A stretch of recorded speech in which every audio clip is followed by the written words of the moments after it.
on va voir ce qui va en sortir. Merci beaucoup Maurice Meloine.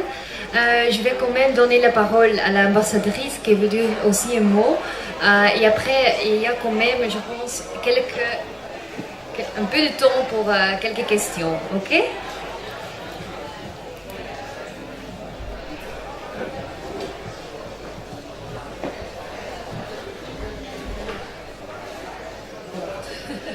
Alors en français. Je vais essayer. Bonjour. C'est un grand honneur pour moi d'être là, parmi vous, et des gens des gauches qui se réunissent une fois chaque année pour changer la dynamique dans leur pays. Et nous, on a été capable de le faire avec le leadership de Hugo Chavez. Et maintenant, on se bat très fort pour soutenir cette révolution qui, après quelques années, est en train d'être très gravement attaquée par les États-Unis, mais aussi plus récemment avec l'accord tacite et aussi pas si connu par les Européens entre l'administration de Trump et l'Union européenne, en particulier le Parlement européen et la extrême droite du Parlement européen.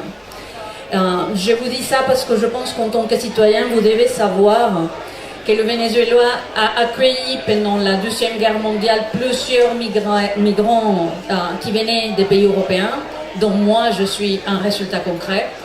Et après toutes ces années, on a une population qui arrive et plus grande que d'1 million de personnes avec double passeport européen et vénézuélien, des différents pays. Alors cette population est de l'extrême intérêt de l'Union européenne maintenant, parce qu'ils disent que la crise vénézuélienne, comme si c'était la nôtre, sans que les États-Unis aient rien à voir avec, que la crise vénézuélienne pourrait toucher c'est presque 2 millions de personnes, et la crainte de l'Union européenne, c'est pas le bonheur de ces 2 millions de personnes, c'est le fait qu'il y a le risque potentiel que ces gens veulent revenir chez eux. Ça, c'est la peur de l'Union européenne maintenant. Et comme ils ne peuvent pas vraiment fermer les frontières pour les siens, comme ils l'ont fait pour les autres, parce que là, ils vont avoir des gens avec un passeport, avec tous les droits, en train de demander tous les bénéfices que l'État devrait leur fournir. De ces faits, après toutes les années, je ne vais pas ajouter à ce qu'il a très bien graphiqué sur ce qui est la situation, qui a été la situation de violence, et comment le président Maduro a pu mettre sur la table une consigne qui était toujours la consigne de Chavez. Chaque fois qu'en tant que gouvernement vous avez un doute, chaque fois que vous ne savez pas quoi faire, allez demander le peuple, parce que le peuple, il sait toujours qu'est-ce qui est le mieux. Ça, c'est notre principe de gouvernance, et à un moment où la crise politique, l'opposition ne voulait pas faire la démocratie, mais qui voulait exercer violence de rue, en répétant, et en plus avec le financement des États-Unis pour répéter le modèle des révolutions des couleurs, qui ont eu le cas en particulier celui de l'Ukraine, duquel ces manifestants ont copié même tout le graphisme et la symbologie des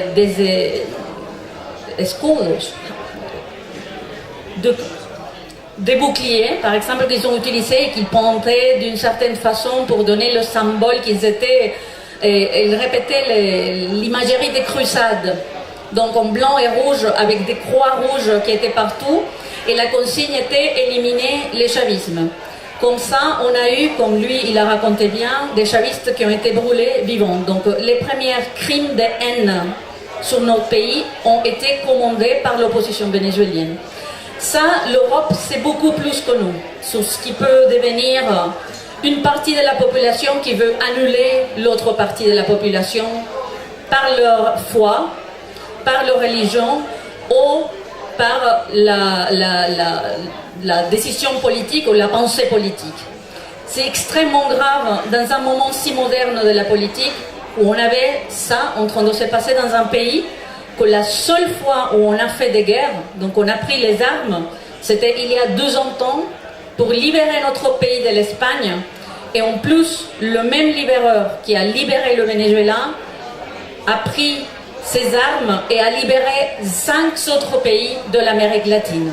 C'est la seule fois dans laquelle le Venezuela a pris les armes. Plus jamais. Il semblerait que l'Espagne ne se souvienne pas trop que nous, on n'est plus sa colonie. Et maintenant, les parlements européens, en plus lidérés par les Espagnols de la droite et de ce qu'ils appellent social-démocratie, quand je leur dis qu'ils font partie de la droite, ça leur fâche, mais je ne pourrais jamais considérer un social-démocrate un socialiste. Et donc, moins de la gauche. Quoi. Ils n'appartiennent pas, ils ne méritent pas. Et donc, il y a 2 jours à peine, le Parlement européen a approuvé une résolution dans laquelle ils disent que le Venezuela est une dictature et que eux, l'Union européenne, et ils ne reconnaissaient pas l'Assemblée constituante. Et je vous dis, j'étais là, à Strasbourg. Et il faut qu'en tant que citoyen, que vous sachiez quelle est la situation. J'étais là et j'étais secouée par ce que j'avais vu. Le débat s'est passé à 10h du soir. Le Parlement européen a une composition de 751 députés. Vous savez combien il y en avait dans la salle? Moi, j'ai pris les photos et je les ai mis dans mon Twitter. Il y en avait 23. 23 personnes, desquelles ils leur ont donné la parole uniquement à 2 personnes de la gauche. Un du Parti communiste portugais et un représentant de l'Izquierda Unitaria, de l'EU. C'est tout. Ça, c'est la démocratie européenne. Ça, comme ça se passe. Moi, j'étais surprise, mais en même temps, j'ai eu mal. Mais aussi, j'ai été très fière de ma dynamique.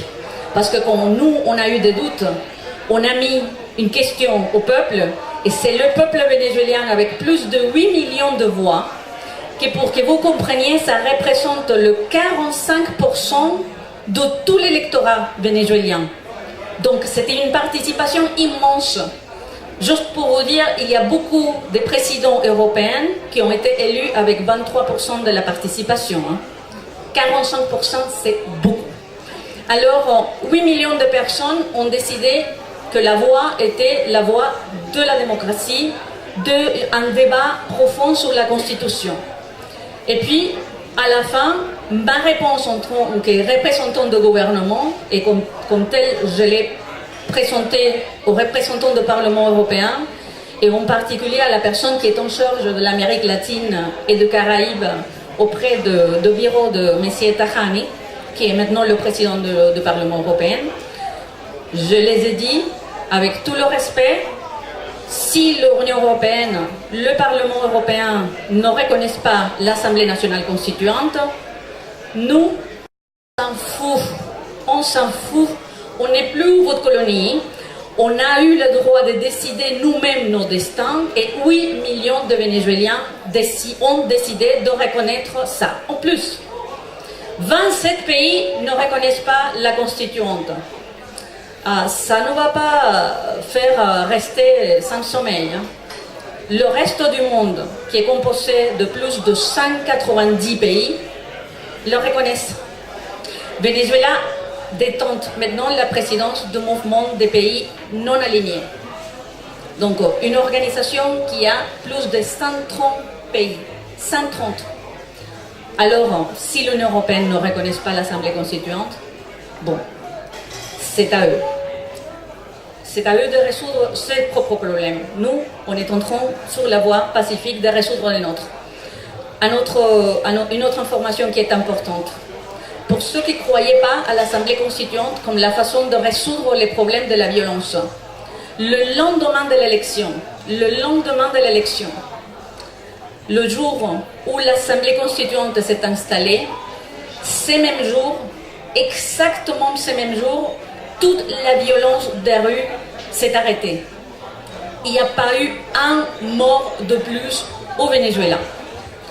En plus, je vous dis quelque chose pour voir un peu la circonstance ironique dans laquelle on est par rapport à mon pays et la façon dont certains le jugent. Le même jour que le Parlement, le soir, que le Parlement européen faisait son débat sur mon pays, qui disait que nous, on était une dictature, qui exigeait au gouvernement vénézuélien un calendrier électoral. La dernière fois que j'ai vu, je n'étais pas une étoile dans ces drapeaux, mais bon, il parlait de mon pays comme si c'était le sien. Ils ne donnent jamais la parole aux ambassadeurs, ça il faut dire, hein. Jamais. Ils parlent entre eux, même si on est là. Au moins, ils nous permettent d'être dans la même salle. Ils n'ont pas aimé que j'ai pris des photos, parce que ça donnait un peu choc. Le grand salon vide. Juste pour ce qui est écologie, d'avoir allumé un salon de 800 personnes pour avoir une réunion de 23, c'est déjà beaucoup. Hein. Je ne sais pas combien ça coûte, hein, mais chez vous, imaginez-vous ce qui est la plénière de Strasbourg. Et tout le bâtiment était allumé, il n'y avait que 23 personnes. 23 personnes dans le bâtiment et moi. Plus moi. Et bon, en sortant, on nous a dit, c'est pas la voie, c'est la voie. Ces nuits-là, l'opposition avait décidé entière, tous les partis politiques de l'opposition, les plus radicaux, les moyens, d'assister et de revenir au dialogue politique avec le gouvernement, avec l'aide du président de la République dominicaine qui a permis son pays d'être siège de cette réunion.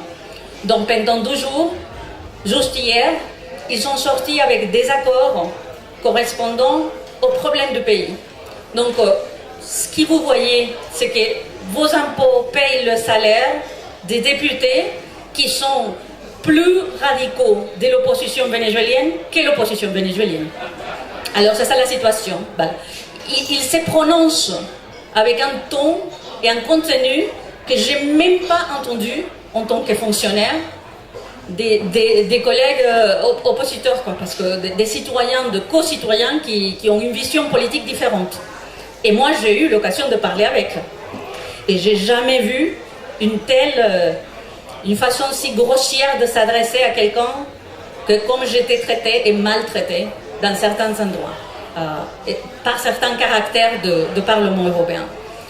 En revenant à ce que vous devez suivre en tant que citoyen, c'est cette potentielle décision que l'Union européenne pourrait prendre dans les jours qui viennent, qui pourrait signifier le blocage économique du Venezuela de la part de l'Union européenne en faisant une émulation dégoûtante du gouvernement de Trump. Donc pour la première fois, vous allez voir l'Union européenne suivre comme un miroir la politique de ce qui a été, je pense, jusqu'à ce jour, le pire des gouvernements américains. Donc on est dans cette situation maintenant, avec tout ce qui pourrait impliquer. Alors pour les futurs, parce que moi j'aime bien ce qui reste, quand j'ai vu ces gens en train de prendre ces décisions à 23, comme ça, presque à minuit, avec ces tons tout cachés comme ça, parce que personne ne savait, les citoyens communs, ils ne sont pas consultés, alors c'est pas... Comme on dit, l'Union européenne, c'est vous aussi. Mais ce n'est pas vous qui sont en train de prendre des sanctions, c'est eux. Avec la consultation de qui? Est-ce que ces gens-là, ils reviennent à son électorat pour demander si ça ou cette ligne? Jamais. Mais nous, on ne fait pas ça.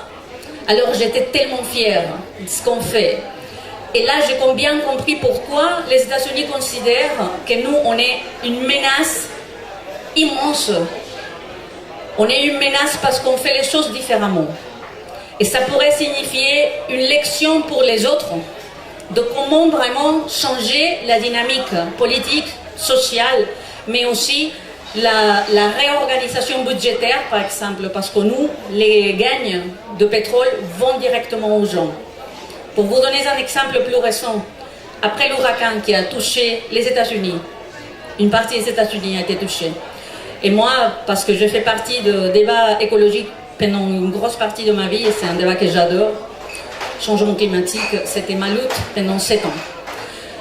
Et puis je sais que maintenant, tous les revenus de pétrole des raffineries qu'on a aux États-Unis ne peuvent pas venir au Venezuela du fait qu'on a le blocage américain. Donc le président de la République a pris la décision de répartir tous les revenus qu'on avait eu pendant les temps de blocage et le remettre aux gens, donc les gens qui ont été touchés par l'ouragan aux États-Unis. Donc l'argent, il va bien rester là, mais ça va rester entre les mains des gens qui ont été touchés par le cyclone et par l'ouragan. Ça, bien sûr, l'administration de Trump n'a pas plu. Mais bon, on va faire notre petite révolution là-bas aussi, pour montrer que nous, l'argent à la fin, ça porte peu si ça ne touche pas les gens, qui sont l'objectif final de la politique. Pour ce qui vient, je fais confiance, parce que là, on est entouré des drapeaux d'un pays que j'aime et auquel nous, en tant que Vénézuéliens, on lui doit beaucoup. Cuba a soutenu sa politique et n'a pas changé un commun de leurs principes, même si ils ont été attaqués, bloqués, ils ont résisté. Nous, le Venezuela, on est le soutien maintenant de 11 pays de Caraïbes qui dépendent, plus de 90% de leur économie dépend du pétrole vénézuélien. Et ce sont des petits pays qui n'ont pas d'alternative. Je ne pense pas que ni les États-Unis ni l'Union européenne vont être prêtes à soutenir ces pays si jamais le blocage est imposé. Alors nous, on va continuer à faire ce qu'on croit qu'il faut faire. On va continuer à être lumière pour ceux qui ont besoin de cette lumière. Et on va continuer à faire les choses à notre façon. Parce que j'ai eu une certitude en sortant de Strasbourg. Moi, j'étais extrêmement fière d'être vénézuélienne et sans savoir comment, quelque chose on doit être en train de faire très bien pour faire que tout un bâtiment, des gens qui n'ont rien à voir avec mon pays, se sont mis à disputer entre eux pour sortir une résolution sur nous. Sur nous. Pas sur vous, sur vos problèmes, non, ils étaient en train de faire un débat sur nous. Alors j'étais tellement fière. Je me suis dit, on va continuer, parce que là, vraiment, on est une menace, comme ils ont dit les Américains, parce qu'en espagnol c'est beau, c'est une amenaza inusual et extraordinaire. Pas usuel, donc pas commun, et extraordinaire. Et oui, qu'est-ce qu'on est inusuel et extraordinaire. On va continuer comme ça. Je vous remercie.